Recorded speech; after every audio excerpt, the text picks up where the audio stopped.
হ্যাঁ, আমি বিজয় টিভিতে আছি। জি, বিজয় টিভিতে আছি।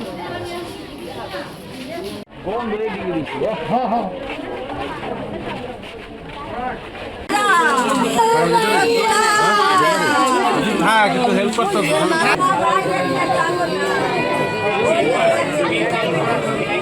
যেমন আমি বাজারে টিভিতে গেছি, আমার দুটো বন্ধু আরও আমার সাথে সাইডে যারা যারা কথা বলতেছে ফোন, আরেকজন বলতেছে যে 4-5 দিন আগে একটা মানুষ মারছে। যেমন ওই রাস্তাতে কইতেছে যে 4-5 দিন আগে একটা মানছে, ওরা 2-3 ভাগের 2 ভাগ পৌঁছে গেছে, আর 1 ভাগ পৌঁছে গেলে ফিঙ্গার প্রিন্ট পাইতো না। আমি আধা ঘন্টার কথা শুনছি। মাত্র 30% টাকায় জমির মালিক হয়ে নতুন বাংলাদেশের গড়ে তোলার স্বপ্ন দেখা বাংলা বসতি। ওনার পরে আমি সন্দেহ করছি ওনের তো গন্ধ পাইতেছি, এই মার্ডার ওরা করছেন নি, আমি শিওর হইলি। পরে আমার ওই বন্ধুরা আমি কইছি বাবু কথা শুনতো, পরে ও শুনছে, ও কইতেছে কত শিওর হইব। পরে ওই দোকানদার আভা লাগে হ্যাঁ কইছি, হে কইতেছে যে ভাই আর তোর জায়গায় শিওর। পরে আমি আমার ওই বন্ধুরা কইছি দোস্ত তুই একটু ওই স্যারারে ফলো কর, আমি একটু আইতাছি। পরে আমি গেছি একলাই, আমি ওই বাড়ির ভিতরে গেছি, আমার লোক আর 4-5 জন গেছে, নিচে দাঁড়িয়ে না ছিল, আমি বাড়ির ভিতরে ঢুকছি।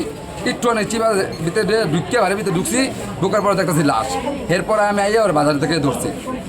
ধরার পরে আমি কতক্ষণ আমি 2 চক্কর 4-5 বাড়ি দিছি। বাড়িতে পর আমাকে একটু বড় ভাই জিগাইছে, জিগার পরে ও স্বীকার উত্তর দিয়েছে যে ওরা 6 জন মিলে মার্ডার করছে।